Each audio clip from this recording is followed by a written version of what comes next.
दोस्तो उम्मीद त अमां ख़ुशि हूंदव, ख़ैरियत सां हूंदव।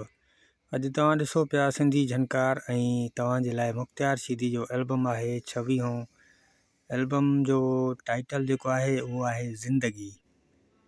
उन खां पोइ हिन में गीत जेके आहिनि उहे सुठा गीत आहिनि, बहितरीनु आहिनि। ऐं इन्हनि गीतनि में हिकिड़ो गीत जेको मुंहिंजी पसंदि जो आहे उहो अव्हांखे ॿुधायां। दिलि ॾियां थो दिलि कोई वठण वारो वठे। ऐं उन खां पोइ हिन एल्बम जी सिलेक्शन जेका सैयद सागर शाह ऐं मीर मोहम्मद अब्बासी साहब कई आहे। एल्बम सखर में रिकॉर्डिंग थियल आहे। एल्बम बहितरीनु आहे।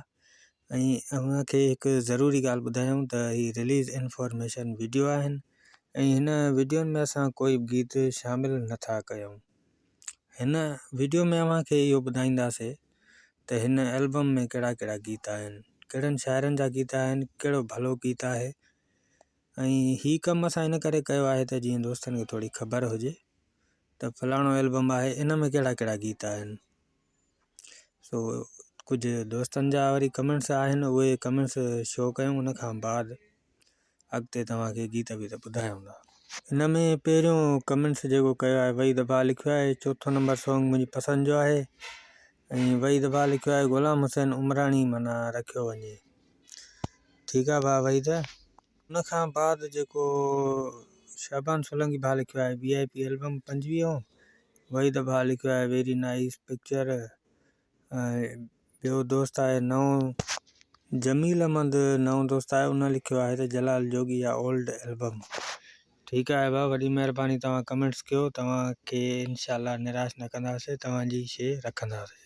उन खां पोइ हिकु पुराणो दोस्त आहे सदाम हुसैन, उन दिलूं मोकिलियो आहिनि पुराणे एल्बम ते। वॾी महिरबानी, लख कुर्ब लख अहसान तव्हां भाइरनि दोस्तनि जा कमेंट्स कयो पिया, वॾियूं महिरबानियूं। ऐं इन में दिलि ख़ुशि थींदी आहे त हिकिड़े खे मैसेज कयूं था, का ग़लती आहे को कीअं आहे, अहिड़े हिसाब सां वॾी महिरबानियूं। हाणे हलंदासीं हिन जे गीतनि ॾे त हिन में गीत कहिड़ा कहिड़ा आहिनि। हिन जो पहिरियों गीत जेको आहे ज़मीर साहब लिखियो आहे ऐं गीत जा बोल लिखिया अथई लिखी नालो घुमंदो वएं। ऐं उन खां पोइ आहे मस्तोई साहब जो गीत आहे दिलि ॾियां थो दिलि कोई वठण वारो वठे।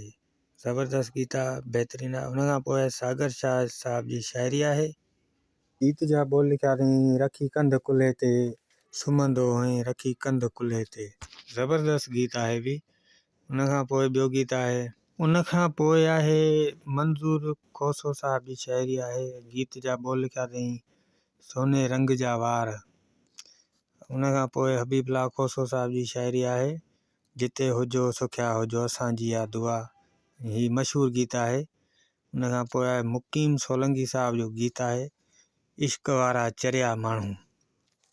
उन खां पोइ आहे आजिज़ शौकत साहब जी शाइरी आहे हुजे दिलि हा तुंहिंजी। उन खां पोइ आहे शाहनवाज़ साहब जी शाइरी आहे ॾे भली ॾे दिलि मूंखे ॾे। ऐं उन खां पोइ सागर शाह जी शाइरी आहे गीत जा बोल लिखिया अथई जंहिं पार पिरीअ हूंदे। उन खां पोइ आहे आख़िरी गीत आहे मीर मोहम्मद अब्बासी साहब जो हिन ज़िंदगीअ में प्यार आहे। हीअ मशहूरु गीत आहे। दोस्तों एल्बम कंप्लीट थी चुको आहे। ऐं अव्हांखे वीडियो पसंदि आयो हुजे त वीडियो खे लाइक ज़रूरु कंदा, चैनल खे सब्सक्राइब कंदा, पंहिंजे प्यारनि ताईं शेयर ज़रूरु कंदा।